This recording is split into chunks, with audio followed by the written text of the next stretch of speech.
Am I the a-hole for telling my stepdaughter she can have her dead dad pay for the wedding? I may have gone too far. My now wife divorced her ex when her 3 kids were young. He was an addict. She met me a few years later and we dated for 2 years before she introduced me to her kids. 2 kids really hit it off and Kelly did not like me. Just passive-aggressive stuff, but it became much worse when her dad passed away. She did not take it well and resulted in a lot of outbursts. I wasn't living there at this time. She went into therapy but overall didn't seem like it helped. She threatens to run away if I married their mom. So I stayed away but continued to date their mom. Over time the 2 other kids started to stay at my place in order to get away from the drama. It was a rough time for them and we bonded even more. When Kelly was 18, the 2 of us decided to stop putting our life on hold and get married. Kelly hated this. The other kids were happy though. Every interaction I have had with her has been unpleasant and I don't not see her as one of my kids. I eventually adopted her siblings when they were 16 and 17. They asked me. During that time she destroyed a lot of her siblings' stuff for betraying their dad. Now I rarely see her and I prefer it that way. The 2 kids have an on and off relationship. I paid for my 2 kids' weddings. I got a call from her asking me to pay for her wedding since I paid for the other 2. I told her no. This started an argument about how it's unfair.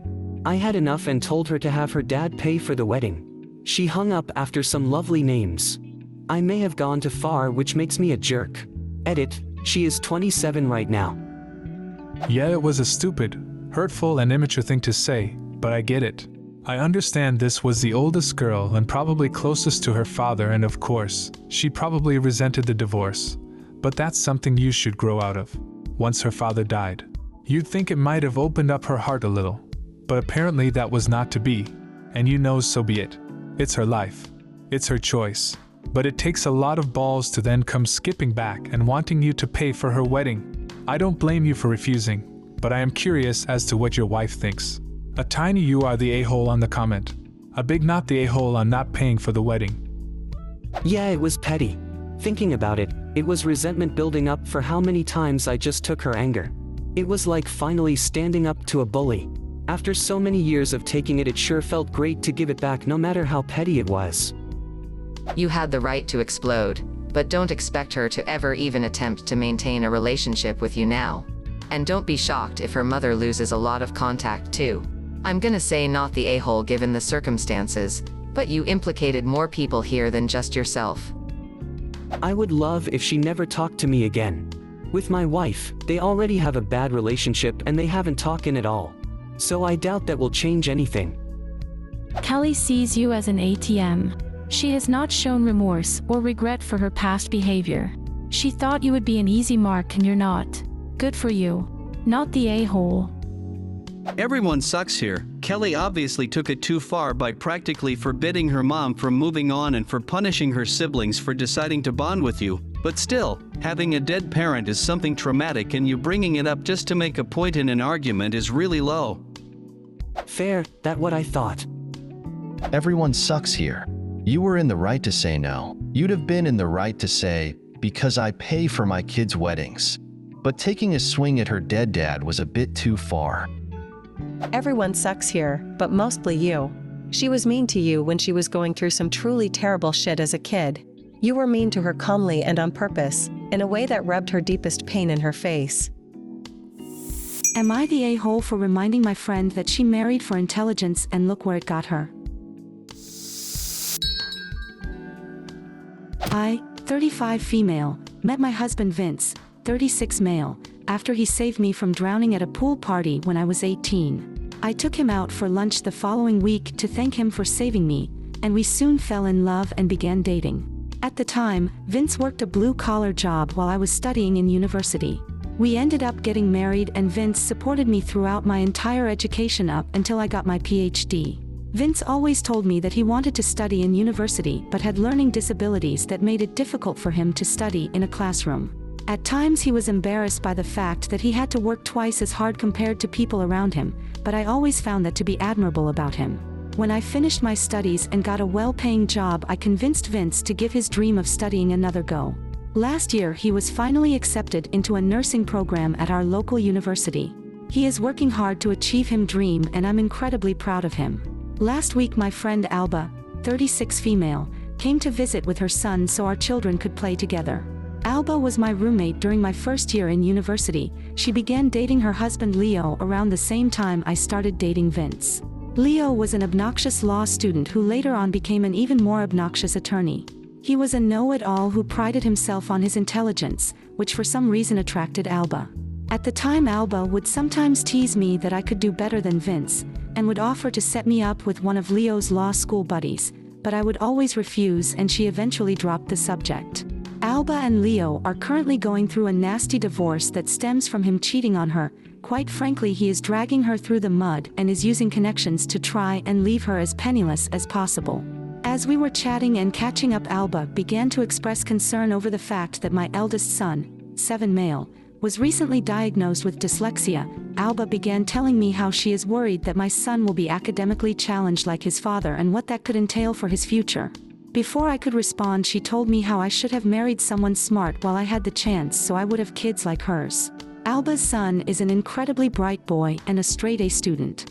I told Alba her advice was unnecessary and reminded her where marrying for intelligence got her. I then proceeded to tell her that I would rather have my son grow up to be an honest, hard-working person like his father than an academically gifted jerk who wasn't smart enough to know sleeping with his secretary could have consequences on his marriage like her husband.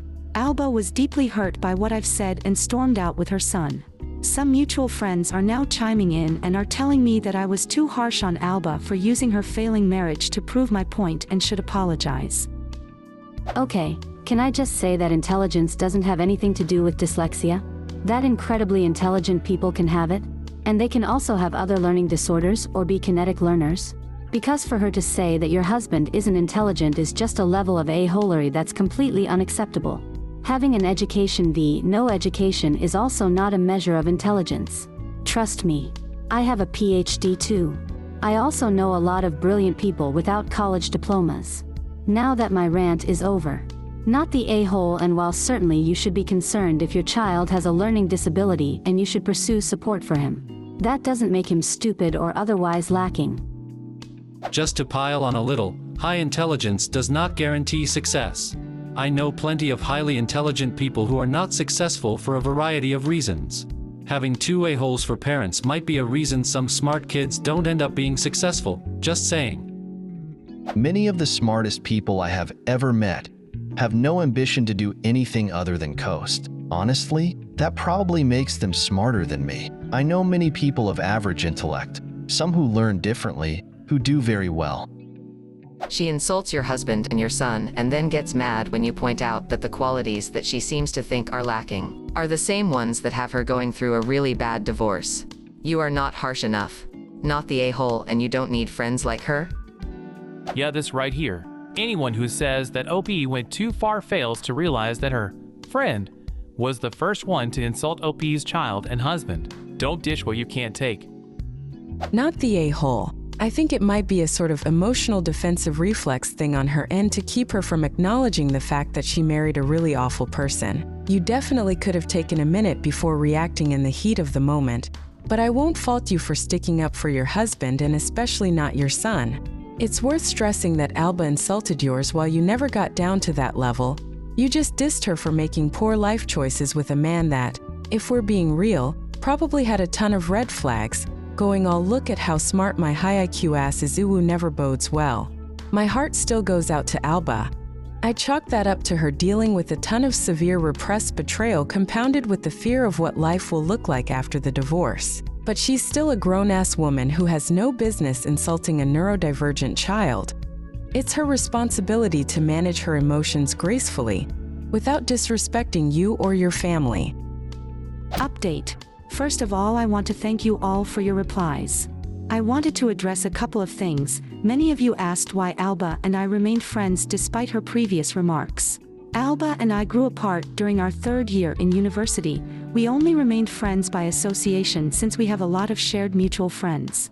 We became close again after our sons started playing basketball together at the local community center and became friends. I figured that becoming a mother made her more mature, and she didn't give me any reason to suspect otherwise. I've decided to send her a message saying that the way she spoke about my husband and son was unacceptable and therefore she is no longer welcomed in my home. However, I don't want our sons to lose their friendship and therefore I'm willing to remain civil around the kids and still organize play dates. She didn't reply to me just yet, but I truly hope she loves her son enough to put her ego aside and remain civil for the sake of our kids. I've yet to notify Vince about this entire situation since he is vigorously studying for an important quiz that's coming up next week, and I know that if he heard what Alba said about him and our boy it would make him upset and he won't be able to continue studying properly. Unless something crazy happens in the meantime, I'll probably update him next week after he's done with the quiz. Am I the a-hole for asking my friends if I could stay with them for a few days when my parents were trying to get their adult kids to let me stay? My parents are going out of town for a few days, for next month. They don't want me, 15 male, home alone for 4 days. So they decided to ask their kids, moms are 28, 26, and 24, dads are 24 and 23, if any of them would want to come stay for a few days or if they'd let me stay with one of them. Answers were slow coming in and I wasn't surprised when I heard my parents say none seemed willing. I'm not close to any of my half-siblings. I'd say I don't have any relationship with them. I don't really ever see them, they never talk to me, we're not social media friends, we don't text, they don't send a card or anything for my birthday. I maybe see them at Christmas, but it's not like they actually spend any time with me. I never felt like I had siblings. It always felt like I lived with 2 sibling sets and then I was an only child. I say half-siblings because I'm trying to be respectful to my parents who love their kids but also not making it seem like we're all super close and just siblings, because I have a different parent from each of them and it matters a lot to them if cousins are right and they always saw me as the kid their living parent had after they lost their other parent. My parents weren't really getting anywhere and I asked my best friend's parents if they'd mind me staying for 4 days. They didn't. I told them my parents didn't know yet, but I didn't think the people they were asking would agree. They know the deal by now. So I told my parents and they were annoyed. I asked my friend's parents instead of waiting for my half-siblings. I told them it seemed like a good idea to have a backup plan in place for when they all say no. My parents said I don't know that they'll all say no. A few days go by and still no answer from 2 of them and my parents asked why I appeared to want them to say no. I said it wasn't that, I just expect it. They told me it was difficult enough to know I wish for a sibling. Something I didn't know they heard me say, and it was a couple of years ago, and said to my friend, when I have 5 of them, but to know I have such low expectations. I said it's my reality and it's one they can ignore if they want to. But I don't feel like a sibling to them and I know they don't consider me a real sibling, any of them. My parents told me I still went behind their back and it was wrong and showed such a lack of trust and faith. Am I the a-hole? You're not the a-hole. If any of your half-siblings were willing, they would have answered immediately. They were just delaying responding no, perhaps in hope that another would step up and say yes. I think it was likely them hoping my parents would forget or that they would get the hint of the no reply. But my parents still won't accept it. Even setting that aside, you're certainly old enough to decide where you want to stay while they're gone. They should have asked you that before even reaching out to your half-siblings. Not the a-hole, are your parents still waiting for responses? From 2 of them, yeah. The others said no. Def not a-hole, we know how they're going to respond. Your parents are still holding out hope though. Or they will at the last minute to tell them no. Regardless, I know what the answer is and I knew it before my parents even asked their kids. It's good you made a plan B. I hope you have the best time at your friend's house. No, you're not an a-hole in any way, shape, or form. Your parents thought that having a shared sibling would connect their respective children and create a new family.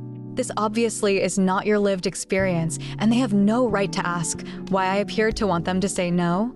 There's an age gap of 8 to 13 years between you and their other children, and you were born when the other kids were teenagers. This is not an age when kids gravitate to babies. Your parents did not do enough to facilitate a bonding process and experience for all of their collective children, and this was their responsibility. They were trying to do some sort of Brady Bunch thing, and failed miserably. The fact that none of the other children responded in a timely manner further proves that they are clueless as to how everyone else really feels. This is all on them. You should enjoy yourself at your best friend's home and not the a-hole.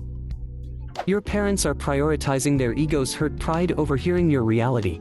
You are not the a-hole. You don't need to feel like Oliver Twist begging for someone to care. You have lots of people who care. If your parents are disappointed about your lived experience with their blended family, that's on them. Not the a-hole. Info. Why can't a 15-year-old stay alone for 4 days? Is no one nearby you could call in case of emergency? Or are you a demon of chaos from the pit of hell likely to destroy the city if unsupervised? Why do they need you to stay with a sibling? A friend seems to be the first reasonable choice at your age. That's how my parents are. They don't believe in leaving minors alone for overnights. Especially multiple overnights. Not the a-hole sounds like you're more realistic than your parents. Am I the a-hole for losing my temper with my in-laws and telling them they do not know more than a trained professional? I've 36 female, been married to my husband, 39 male, for 2 years and we have a 5-month-old son. He was a widower with 2 kids, Eve, 12, and Relin, 11. They lost their mom 7 years ago. I met him 5 years ago and we started dating 4 years ago. I knew his kids when we were just friends, so we had met before I became dad's girlfriend. One regret I have is not waiting longer between dating and getting married.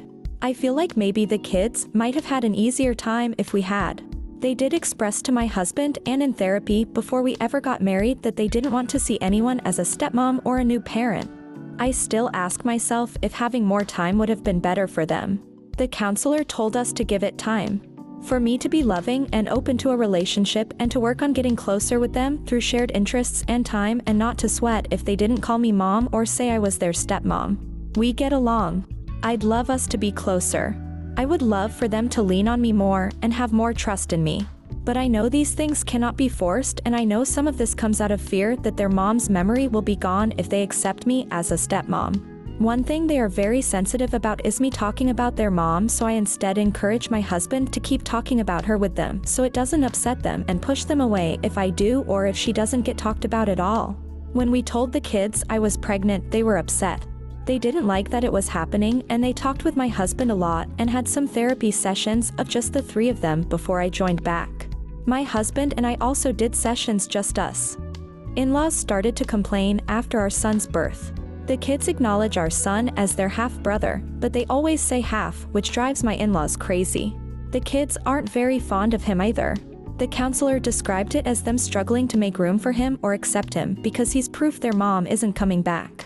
My in-laws think it's shit and we should be more forceful with the kids and making them accept him as their brother and not just a half-brother. They said he will forever feel left out by them if they continue.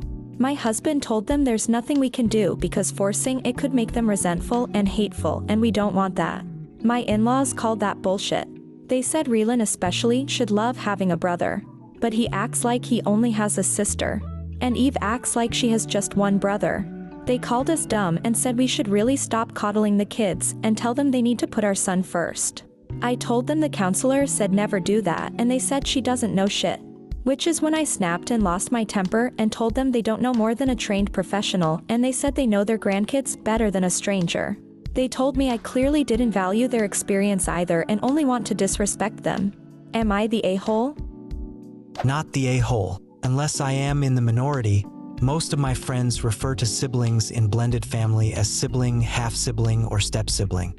Yeah, no, your in-laws don't know Jack Doddle. You cannot force people to have the bond you want them to have with someone else. People are not wired that way, and sometimes you have to shut people down when what they are saying and asserting will cause more harm than good. I think it varies. I grew up knowing fewer blended families, only 2, and typically they were all just siblings. As an adult, I do see more of the sibling, half, step stuff and where they're not as close as the 2 I grew up knowing. That's something we are very mindful of. Not causing more harm. Not the a-hole, you're literally trying to advocate for the well-being of children who are struggling to connect to you. Many step-parents might feel rejected and resentful under these circumstances. But you're still actively trying to make the family a safe space for them. Hopefully when they're older, if they hear about this, they'll know that you stood up for them and their needs. That's my ultimate goal, is for us to feel like their family and that we're a safe family for them. I know that it's not always the case, even with bio families, and I now realize how step-blended families can be very difficult for kids growing up in them and how they can become estranged more easily because of this. I never want that for them. So I do my best and put them first and not myself. In the children's minds, you were forced into their lives 2 years after losing their mother. Now they're being forced to embrace a sibling they said they didn't want. Them calling your baby half-brother is the compromise that they are willing to make and is the reality that everyone else needs to accept. Forcing them to say something else won't change their feelings and will cause even more problems and resentment. Your in-laws don't know what they are talking about, and you are right to follow the counseling and guidelines from the therapist, not the a-hole. What do you think of these stories? Leave a comment and subscribe to the channel to see more interesting videos.